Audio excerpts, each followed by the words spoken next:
Hey everyone, Mr. Houck here. In today's video, we're going to be looking at the magnitude and direction of a sum of vectors. By the end of this video, you should be able to find the magnitude and direction of the sum of two vectors in different directions, as well as the magnitude and direction of the sum of two vectors in the same direction. Let's go ahead and get started. So we're going to introduce this concept with an application problem. An airplane is traveling due north at 300 kilometers per hour. Suddenly, the airplane is hit by a strong crosswind blowing 150 kilometers per hour from west to east. Draw a diagram showing the direction of the airplane, the wind, and the resultant direction of the airplane with the wind. Find the direction and the magnitude of the resultant vector. All right, so we have an airplane traveling due north at 300 kilometers per hour. So to draw this vector, let's just go ahead and draw a vector in the north direction. I'm going to label it 300 kilometers per hour. And then that airplane gets hit by that crosswind blowing 150 kilometers per hour from east to west. So drawing another vector from west to east, from west to east means that the wind is moving in the east direction. So I'll call that 150 kilometers per hour. All right, so the resultant vector, notice the resultant vector is going to be right here, from the tail of the first vector to the head of the second vector. We'll draw in the resultant vector here in red. There we go. I'll go ahead and label that resultant vector. And notice that it's the sum. Remember when we talked about the sum of two vectors, we could use the head to tail method. Well, these vectors are already lined up head to tail. Again, here's the head of one vector with the tail of the other vector. So I'm going to take note of that. The resultant is the sum due to the head to tail method.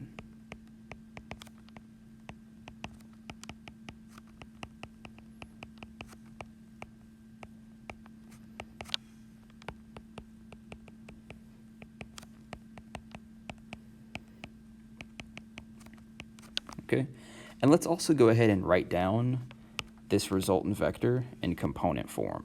Well, we know the horizontal component is 150 kilometers per hour, and we know the vertical component is 300 kilometers per hour. So the resultant form, the component form would be 150 horizontal component first, then 300 vertical component second. So our goal here is we want to find the magnitude and we want to find the direction of the resultant vector. So we know how to find the magnitude. Let's start with that. So magnitude, direction,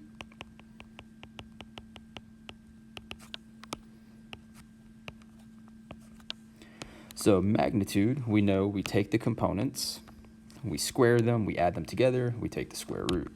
So the magnitude is going to be equal to the square root of 150 squared plus 350 squared. And that is going to be approximately equal to, when you put it in your calculator, you're going to get 335.41 kilometers per hour. Okay, it's our resultant velocity vector here.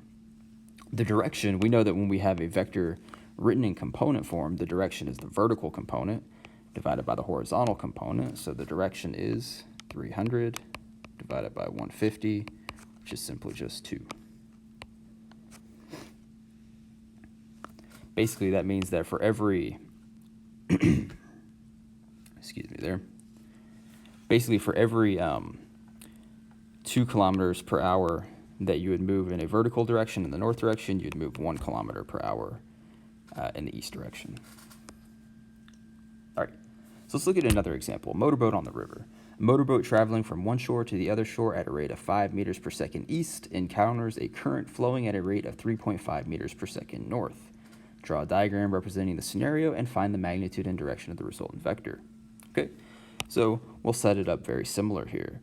We have a motorboat traveling from one shore to the other shore at a rate of 5 meters per second east. So moving in the east direction, 5 meters per second. And then it hits a current traveling at a rate of 3.5 meters per second north.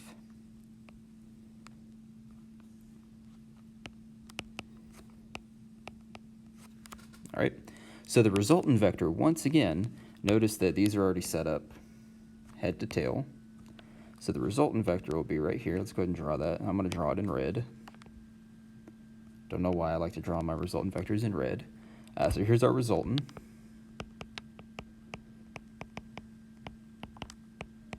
And once again, let's go ahead and express our vector in component form. We know that the resultant vector here has components, horizontal component 5, vertical component 3.5. And again, we want to find the magnitude and direction of the resultant vector. So let's start with the magnitude.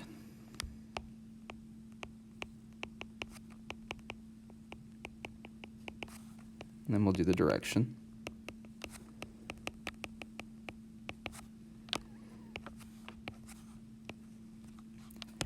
All right, so our magnitude, we know we're going to square each component, add them together, take the square root. So the magnitude is going to be the square root of 5 squared plus 3.5 squared.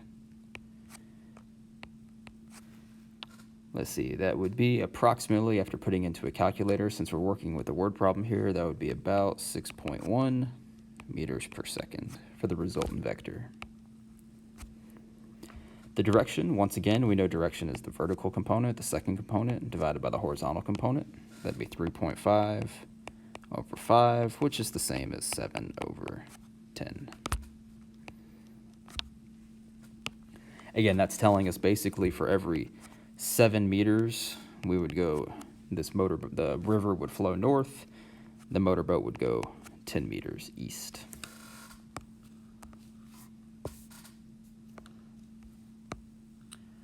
All right, so in this third example, this is going to be kind of a special example here. So 2 people are pushing a disabled car. One exerts a force of 200 newtons east. The other exerts a force of 150 newtons east. What is the net force exerted on the car? So when we think net force here, we're kind of thinking the overall force exerted on the car. Okay, so net force, thinking overall force. Okay.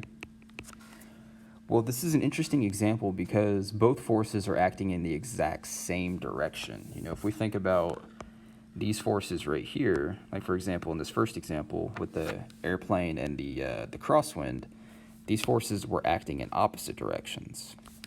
Or not opposite directions, but different directions rather. These 2 forces are going to work in the exact same direction. So we have one force of 200 newtons east. Let's go ahead and draw that force. Okay, 200 newtons east. Then we have another force of 150 newtons east. And if we line them up head to tail,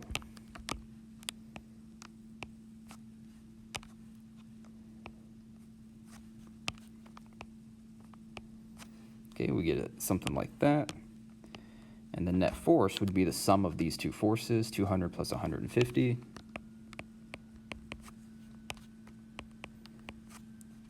And we would get 350 newtons.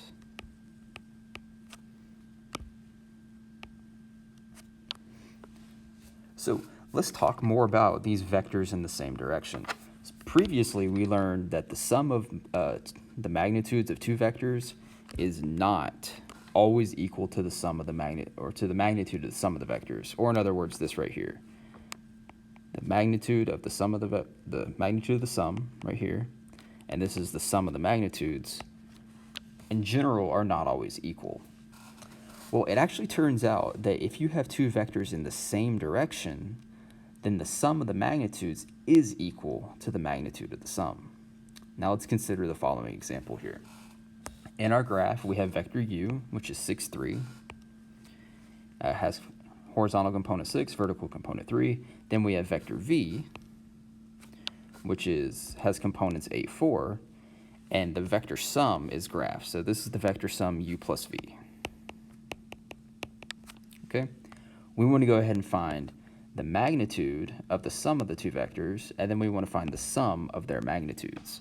So first, let's go ahead and find the sum of the vectors. So we can see pretty clearly here that, let me see here, so vector, let me zoom in right here, vector u plus vector v would be 6, 3 plus 8, 4. We know that when we are adding vectors, we can add their components together since these are already in component form. 6 plus 8 would give us 14. 3 plus 4 would give us 7. So u plus v, vectors u plus vector v, have the sum of the vectors have components 14, 7. We can see that right here in the graph. Horizontal component, 14. Vertical component, 7. So let's go ahead and find the magnitude of the sum. So since this is the sum, we'll start with magnitude of u plus v. This is going to be square root of 14 squared plus 7 squared. We'll throw that into the calculator. 14 squared plus 7 squared, that's going to give us 245. Well, let's think about 245. That's going to be 49 times 5, which we know 49 is a perfect square, so this would be 7 square root of 5. So 7 square root of 5 is the magnitude of the sum of the two vectors. What we want to find next is the magnitudes of the individual vectors and then add them together and see if we get the same answer as we got from the magnitude of the sum of the vectors. So let's go ahead and do magnitude of vector u plus magnitude of vector v. Well, magnitude of vector u, we know vector u has components 6, 3, so we'd have square root of 6 squared plus 3 squared. For the magnitude of vector v, we know vector v has components 8, 4, so this would be the square root of 8 squared plus 4 squared. Let's see, 6 squared plus 3 squared, that's going to give us 36 plus 9, that's square root of 45.